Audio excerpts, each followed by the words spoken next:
عازمین اکرام، یہ ویڈیو حج کے انتظامی امور کے مد نظر بنائی گئی ہے۔ مذہبی امور، اعمال و مسائل کے لیے اپنے علماء اکرام سے رابطہ قائم کریں۔ مدینہ منورہ وہ مقدس شہر ہے جو انتہائی شرف و فضیلت والا ہے اور عالم اسلام کے دو مقدس شہروں میں سے ایک ہے۔ مدینہ منورہ میں واقع مسجد نبوی میں ایک نماز کا ثواب ہزاروں نماز کے برابر ہے۔ یہی مسجد نبوی کے اندر روضہ رسول اور ریاض الجنہ ہے، جس کے بارے میں حضور اکرم صلی اللہ علیہ وسلم نے ارشاد فرمایا کہ میرے گھر اور جنت کے درمیان کا حصہ جنت کے باغوں میں سے ایک باغ ہے۔ حدیث میں آتا ہے کہ مدینہ منورہ وہ مقدس شہر ہے جس کی حفاظت فرشتے کرتے ہیں۔ مسجد نبوی سے کچھ دوری پر عالم اسلام کی سب سے پہلی مسجد قباء واقع ہے، جہاں پر 2 رکعت نفل نماز کا ثواب ایک عمرہ کے برابر ہے۔ حج کمیٹی آف انڈیا پوری ایمانداری سے حج 2024 کو کامیاب بنانے کے لیے کوشاں ہے، مگر اس مشن کو پوری طرح سے کامیاب بنانے کے لیے عازمین حج سے بھی بھرپور تعاون کی امید کرتی ہے۔ سفر حج کے دوران آپ کا قیام 8 دنوں کے لیے اس مقدس شہر میں رہے گا۔ حج کمیٹی کے تمام تر کوشش رہتی ہے کہ تمام حجاج کرام کو مسجد نبوی میں 40 نمازیں ادا کرنے کی سعادت حاصل ہو سکے، مگر تمام عازمین اس بات کا بھی خیال رکھیں کہ نبی کریم صلی اللہ علیہ وسلم اخلاق و عادات کا بہترین نمونہ ہیں۔ اسی لیے ہماری تمام تر کوششیں یہ رہنی چاہیے کہ ہمارے اخلاق و اطوار سے اس مقدس سرزمین پر کسی کو بھی تکلیف و پریشانی نہ ہو۔ مسجد نبوی میں اور روضہ رسول کی عظمت و حرمت کا ہمیشہ دھیان رکھیں۔ روضہ رسول پر حاضری کے وقت نہایت ادب و احترام کے ساتھ سلام پیش کریں، کیونکہ آپ صلی اللہ علیہ وسلم سلام پیش کرنے والوں کا جواب بذات خود مرحمت فرماتے ہیں۔ روضہ مبارک پر آپ کی حاضری باعث سعادت ہے، اس پر جتنا فخر کیا جائے کم ہے، لہٰذا زیادہ سے زیادہ روضہ مبارک پر حاضری دینے اور سلام پیش کرنے کی کوشش ہونی چاہیے۔ Haj committee of India consulate general of India Jeddah کے تعاون سے حاجیوں کے لیے خصوصی انتظامات کرتی ہے۔ ایسے عازمین حج جن کی آمد براہ راست ہندوستان سے مدینہ منورہ ہوتی ہے، ان پر احرام باندھنے کی قید نہیں ہے۔ وہ مدینہ منورہ پہنچنے کے بعد اور وہاں 8 دن گزار کر مکہ مکرمہ کے لیے روانہ ہوں گے، اور اس طرح تمام عازمین حج 8 ذی الحجہ سے پہلے مکہ مکرمہ پہنچ جائیں گے۔ مدینہ منورہ سے احرام باندھنے کی میقات ذوالحلیفہ نامی جگہ ہے، اسے ابیار علی بھی کہتے ہیں۔ عازمین وہاں سے عمرہ یا حج کی نیت کریں۔ مدینہ منورہ میں عازمین حج کے لیے کئی برانچ آفس کا انتظام رکھا جاتا ہے۔ سامان کی گمشدگی یا کسی اور پریشانی کی صورت میں عازمین براہ راست کسی بھی قریبی برانچ سے رابطہ کر سکتے ہیں، جہاں ان کی پریشانیوں کو دور کرنے کی بھرپور کوشش کی جائے گی۔ مدینہ منورہ میں تمام حجاج کرام کے لیے وزارت اقلیتی امور اور وزارت صحت کے تعاون سے ڈاکٹرز، پیرامیڈکس، اسپتال اور دواخانوں کا معقول انتظام رہتا ہے، جہاں حسب ضرورت یا ایمرجنسی کی صورت میں ان طبی خدمات سے فائدہ اٹھایا جا سکتا ہے۔ مکہ مکرمہ سے مدینہ منورہ جانے والے حجاج کرام اپنی بلڈنگز اور عمارتوں میں موجودہ نوٹس بورڈ پر نظر بنائے رکھیں۔ ایسے حجاج کرام کو مدینہ منورہ روانگی کی اطلاع بذریعہ نوٹس دی جائے گی، جو کہ مکہ مکرمہ میں واقع ان کی رہائشی عمارتوں، بلڈنگوں میں چسپاں کی جائے گی، اور ہندوستانی Haj committee, consulate general of India Jeddah اور برانچ آفس کی طرف سے متعین عملے کے رابطے میں رہیں اور مدینہ منورہ روانگی کی معلومات حاصل کرتے رہیں۔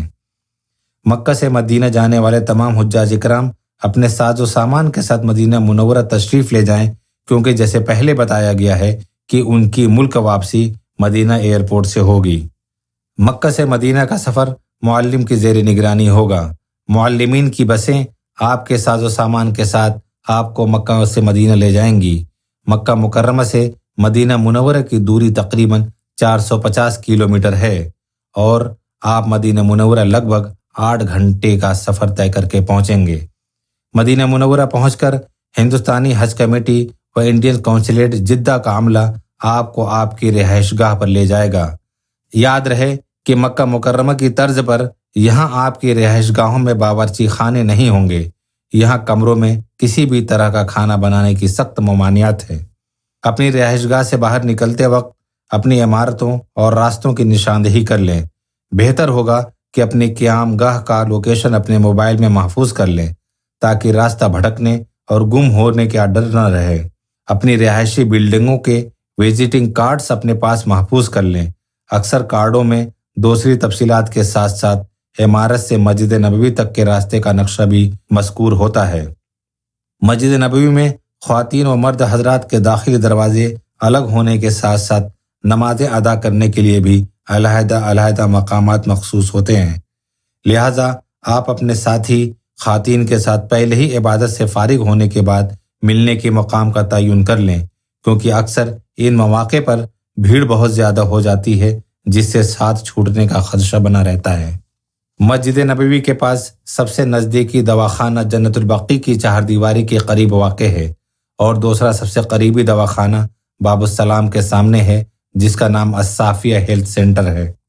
آپ مسجد نبوی میں داخل ہو کر نماز ادا کیجیے اور نماز سے فراغت کے بعد روضہ رسول اکرم صلی اللہ علیہ وسلم پر حاضری کے لیے آگے بڑھیں۔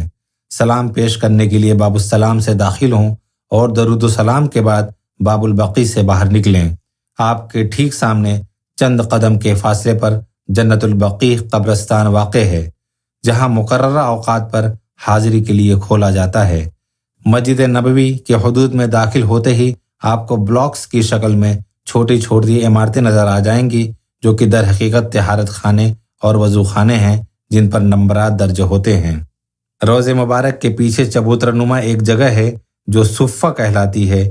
یہ وہ جگہ ہے جہاں علم حاصل کرنے کے لیے صحابہ کرام رضی اللہ تعالی عنہم اجمعین جمع ہوا کرتے تھے اور درس و تدریس کا سلسلہ اسی جگہ ہوا کرتا تھا۔ بھیڑ اور مجمع ہونے پر صبر سے کام لیں کیونکہ یہ نہایت ادب و احترام کے مقامات ہیں۔ ذرا سی بے ادبی آپ کو ثواب عظیم سے تو محروم رکھے گی ہی، علاوہ ازیں آپ بے ادبی کے گناہ کے بھی مرتکب ہو جائیں گے۔ حضور اکرم صلی اللہ علیہ وسلم کے حلقہ کے بعد سیدھی جانب میں حضرت ابو بکر و حضرت عمر رضی اللہ تعالی عنہما کی قبریں ہیں، لہٰذا ان کے روبرو بھی سلام پیش کریں۔ قیام مدینہ منورہ کے دوران کثرت سے روضہ رسول پر درود و سلام عرض کرتے رہیں۔ مدینہ منورہ کے کچھ تاریخی مقامات کی زیارتیں۔ مسجد نبوی، اس کا ذکر پہلے کر چکے ہیں۔ حجر مبارکہ یا ام المومنین حضرت عائشہ صدیقہ رضی اللہ تعالی عنہا کا کمرہ مبارک ہے۔ وفات کے بعد آپ صلی اللہ علیہ وسلم کو اسی میں دفن کیا گیا اور اس کے بعد حضرت ابو بکر صدیق اور حضرت عمر فاروق بھی یہیں پر دفن ہوئے۔ ریاض الجنہ، قدیم مسجد نبوی میں ممبر اور روضہ اقدس کے درمیان جو جگہ ہے وہ ریاض الجنہ کہلاتی ہے۔ حضور اکرم صلی اللہ علیہ وسلم کا ارشاد ہے کہ میرے گھر اور میرے ممبر کے درمیان کی جگہ جنت کی کیاریوں میں سے ایک کیاری ہے۔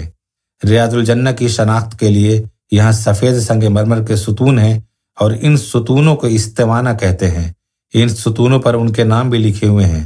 ریاض الجنہ میں نمازیں ادا کرنا زیادہ ثواب کا باعث ہے، نیز قبولیت دعا کے لیے بھی خاص مقام ہے۔ جنت البقیع مدینہ منورہ کا ایک قدیمی قبرستان ہے اور جبل احد مسجد نبوی سے تقریباً 3 میل کے فاصلے پر یہ مقدس پہاڑ واقع ہے جس کے متعلق حضور اکرم صلی اللہ علیہ وسلم کا ارشاد ہے، احد کا پہاڑ ہم سے محبت کرتا ہے اور ہم احد سے محبت کرتے ہیں۔ مسجد قباء، یہ مسجد نبوی سے تقریباً 4 کلومیٹر کے فاصلے پر ہے۔ مسلمانوں کی یہ سب سے پہلی مسجد ہے۔ حضور اکرم صلی اللہ علیہ وسلم مکہ مکرمہ سے ہجرت کر کے جب مدینہ منورہ تشریف لائے، یہاں قیام فرمایا اور آپ نے صحابہ کرام کے ساتھ خود اپنے دست مبارک سے اس مسجد کی بنیاد رکھی۔ حضور صلی اللہ علیہ وسلم کا ارشاد ہے کہ جو شخص اپنے گھر سے نکلے اور مسجد یعنی مسجد قباء میں آ کر 2 رکعت نفل نماز پڑھے تو اسے ایک عمرہ کے برابر ثواب ملے گا۔ مسجد جمعہ، حضور اکرم صلی اللہ علیہ وسلم نے سب سے پہلے اسی مسجد میں جمعہ ادا فرمایا تھا۔ یہ مسجد قباء کے قریب واقع ہے۔ مسجد قبلتین، اس مسجد میں ایک نماز 2 قبلوں کی طرف ادا کی گئی تھی، اس لیے اسے مسجد قبلتین کہتے ہیں۔ مساجد 7، یہ مسجد فتح غزوہ خندق یا غزوہ احزاب کے نزدیک واقع ہے۔